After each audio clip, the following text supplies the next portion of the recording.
由澳門青年力量協會、澳門經科民生促進會聯合主辦的澳門城市論壇於4月6日下午3時在3、6、9合伙小鎮舉行，聚焦青年就業、產業轉型等8大經濟社會議題展開深度對話，為澳門可持續發展獻策。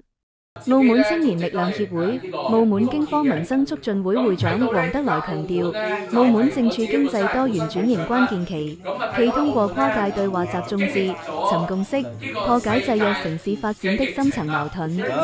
將整理成政策建議提交政府參考。未來計劃每季舉辦主題論壇，持續為澳門高質量發展注入創新動力。